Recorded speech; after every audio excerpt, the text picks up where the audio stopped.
Welcome back. In this tutorial, I will show you how you can implement Stripe payment in Flutter. Just like the app you can see on your screen, I have added items to the cart and then that's the total price and checkout.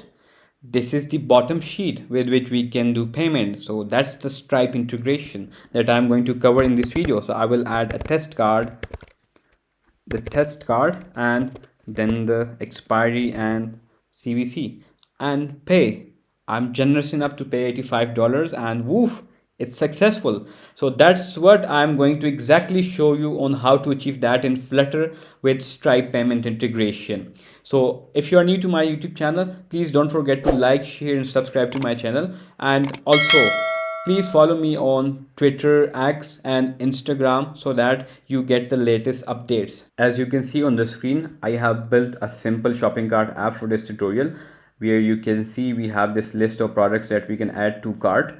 And let's move on to adding something to the cart, like this coffee beans product. I can increase or decrease the quantity. I can add another product and these products have been added to the cart. So let's move to the cart screen by tapping this cart icon. This is the cart screen and here you can see all the products that we added to the cart. Then we have the total number of items and the total price for these products and the checkout button. When this is tapped, we would like to show the Stripe payment sheet where the user enters his card details and these card details are processed and the payment is completed. So that's how we are going to implement this Stripe payment in this app. So let me give you an overview of the app. We have the home screen, which is the first screen, this one, and here we are showing this app bar, then this icon here to move to the cart screen, and similarly we have the grid view to show these products, then the product card that builds the UI for this product,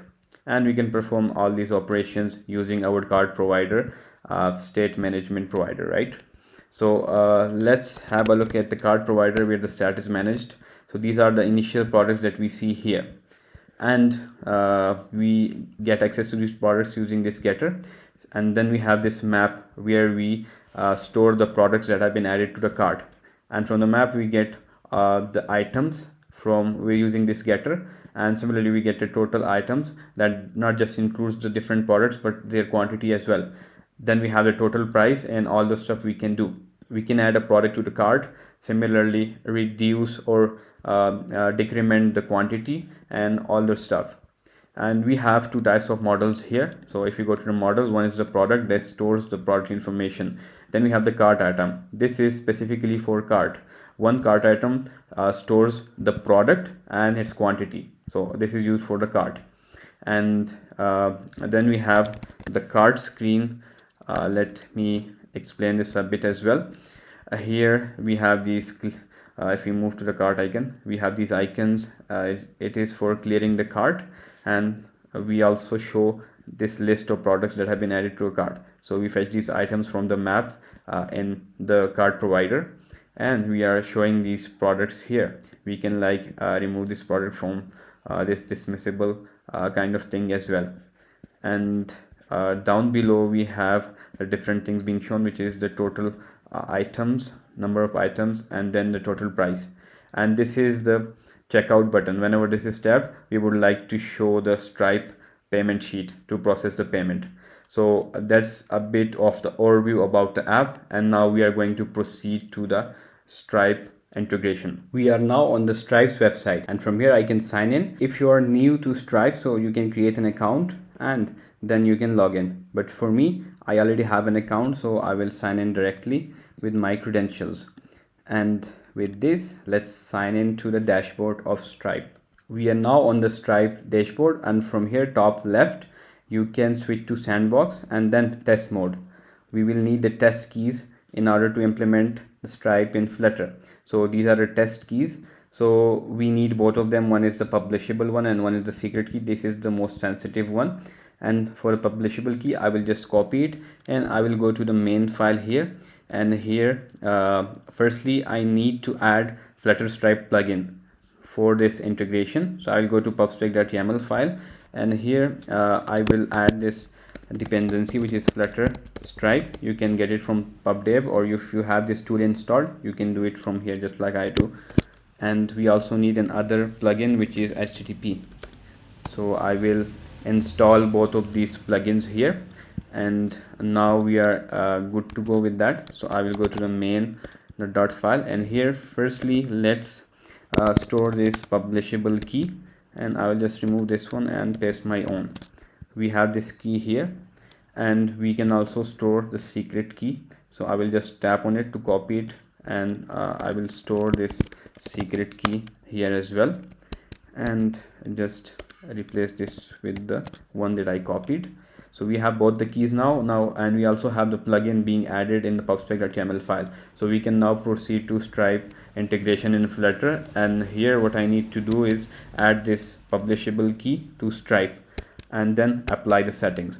So we will get this Stripe from the plugin that we just imported, and we have set this publishable key here to initialize the Stripe, and then we have applied the setting, and now we are good to go to use this Stripe plugin in our app. So for that, what we need to do is to manage all these Stripe transaction and the payment sheet that we will show. We will create a separate payment service class, right? So I will just call it payment service dot. That's going to be a class I will be using. So let's create a class that will be payment service, and we will have some methods here, one for making the payment, right? And before that we need something else which is called the payment intent. So we will create this payment intent method. So here I will explain these methods. So this create payment intent method will give us a client secret, right? And that client secret will be passed to Stripe in order to initiate the payment sheet that will pop up from the bottom, and on that payment sheet you can do the payment, right? So for that we will use this first. So what is passed here? We pass the amount here and the currency, right? The currency will set like it's gonna be either USD or euro, etc. So these are the two parameters that are passed here, and then what we do is we use the HTTP that we just imported in pubspec.yaml file. So I will just use this HTTP, and with this HTTP I will do a post request, right? In the post request we will pass this URL, which is this URL that you can get from Stripe documentation, and this is for creating a payment intent, right? And then we have to pass these headers. Here we need to pass the secret key. So we have the secret key available as a global variable that you can that we just stored in the main file. We can pass it here, and we have this header authorization, then bearer, and then we need to pass the secret key, right? And then we have to pass the amount and currency that we take in the parameters in this method, and this will give us response, and from this response we will get, if the response is successful, so it will be successful if the status code is 200, right? So if it's 200, which means the response was successful, then we have something returned in the body, right? So we would like to extract the client secret from the body.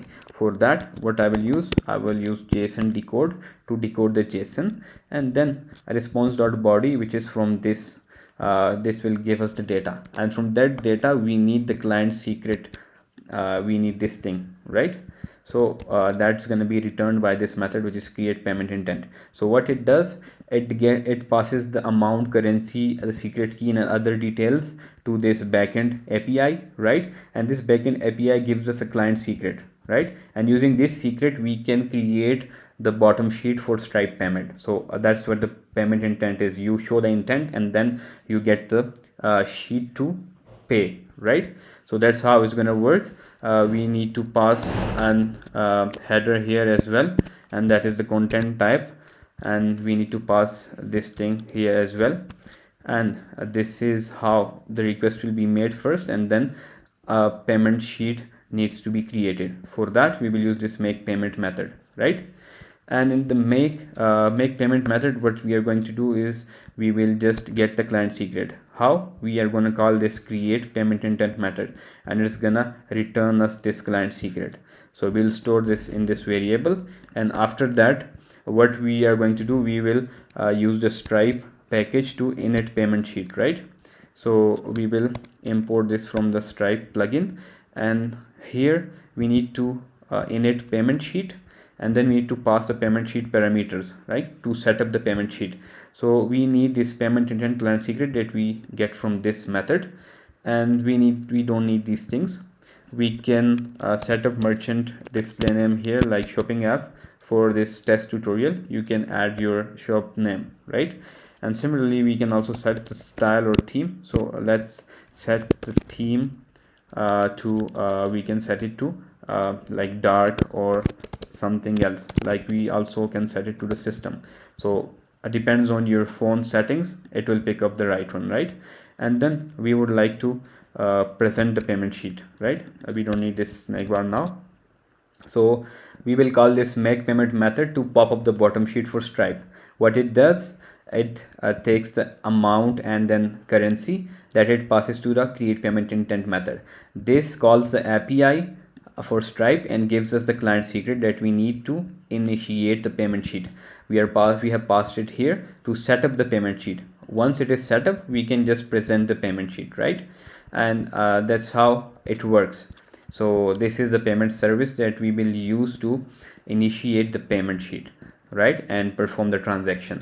So that's the service and that's the implementation. Now whenever this checkout button is tapped, let's add an item to the cart first, and then when this checkout button is tapped, I would like to show the bottom sheet for payment, right? So I need to call this make payment method whenever this is tapped. So I will go to the cart screen, and from here I will go to we have the checkout button, and once this is tapped, which will be this method, right? So what I would like to do is let's implement try catch block here to catch any errors, and here we need to create an instance of the payment service that we just created. So that's going to be the class, and then we will call this make payment method. We need to pass the total price, right? We have the card provider, and from that we get the total price, and we pass it to here to we convert it to integer, and we also pass the currency, right? So we also need to put an await here because it's going to be an asynchronous operation, and if it is successful without any error, we can show a payment successful snack bar here as well, right? So that's how it's gonna work. When this is tapped, we call this payment service make payment method. It's gonna create payment intent, pop up the bottom sheet, and we can either proceed with payment, or we can also like discard the session. So the Stripe payment has been implemented here, and we are good to go to test it. But as you know, we have added these two plugins in the pubspec.yaml file. So once you add new plugins, so it's always better to close the app and build it again in order for the plugins to work properly. And I will create a new one to see if it works fine or not. As expected, you can see we have an error here. It says for this Stripe package you need to have at least 13.0 as deployment target, right? So we have a file which is called pod file, right? This is with every iOS project here. So here we need to set this deployment target, right? That so it is 12 by default. We are going to make it 13, and now hopefully it will work. So I will build it again and see what happens. Now we have the app ready to test, but you can see here we have some logs here, which is some issue, and it says test widgets binding ensure initialize. Oh, we have missed this thing. It's always recommended to add this in your app.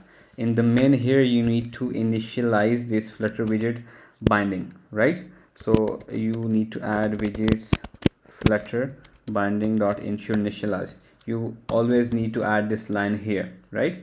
And now this error will be removed, and now we can move on to test the functionality. For that, let's add some items to the cart, and let's increase the quantity, then add this one as well. I love sneakers. Then tap on this cart, and this is the cart screen. We have 3 items, and then this is the price. Let's move on to checkout to test the functionality, right? So I will tap on this checkout to see. It says type integer is not a subtype of type string. So let's test it out. Let's see where it goes wrong. So here if we come to the payment service, we are calling this make payment. Then we pass in this integer amount, and it is moved to this payment intent. So we pass this amount here, and this here this amount, Stripe expects this amount to be in string, and we are passing it directly in the form of integer. So just convert it to string, right? And now the error will be removed, right? So we will test it, and now I will tap on this checkout again to see if it works this time or not. So checkout, and yeah, it works. You can see we have the Stripe payment sheet appears here in our Flutter app, and you can see it's in the test mode. We can add a test card to check the payment, but here we have an issue. You can see we have this pay US 1.05. it was like 105. So what's the issue? Let's close it, and it says payment successful because we need to handle the errors properly. Here it's 105, we need to make it 105. So let's see what's wrong. So on the card screen, what we are providing, so here if we come to the checkout, we are passing this payment total price, right, which is divided by 100. So let's multiply it by 100, and it will be perfect now, right? So now let's try it again and see what happens. Checkout, and we need to enter test card details. These details have been provided by Stripe. You can just add 42424242, and you need to enter some expiry date that hasn't been passed, right, like tomorrow or some other day. So let's pass 1025, and for CVC you can just pass 123. You can select your country. I have Pakistan, so let's do it. And the payment, you can see the amount is now correct, and I would like to pay this amount because I'm so generous. So let's tap on it and see what happens. Oh yes, we have performed our first test transaction using Stripe in our Flutter app, and it's successful. Wow, congrats. And now let's verify if the transaction has been successful or not on the Stripe dashboard. Here on the dashboard, let's see if we have this test mode transactions here available or not. So it says the data isn't available in test mode. So that's not gonna help. It used to appear here. So let's move to transactions, and yes, you can see here it succeeded. That's 105 USD. We have completed the payments, right? So congratulations everyone, we have performed our first transaction. So this is how we can implement Stripe in Flutter. But you might be thinking, that's a test mode, how can we implement it in production? So it's pretty simple. You can just go to home, and you can switch from this test mode, exit text mode, and you can get this secret key that I won't show you mine. So you will get this secret key from here in this publishable key. So you just need to go to the main file and replace these keys, and you will then be in production. So that's how it works. That's how you implement Stripe in Flutter. The most important part that everybody doesn't tell you is that you do not store your live keys on the front end or Flutter, because your APK or IPA file can be easily decompiled to get those live keys of yours. Somebody could steal your keys, and then God knows what they can do to you with those keys, right? So you need to store them securely on server. So if you want me to create a video on that, on how to store your keys securely on server specifically for the Stripe, then let me know in the comments. If you are interested, I will make a video on that. But never ever store your production keys on the front end. And that's it for today's videos, guys. See you in the next video. Goodbye.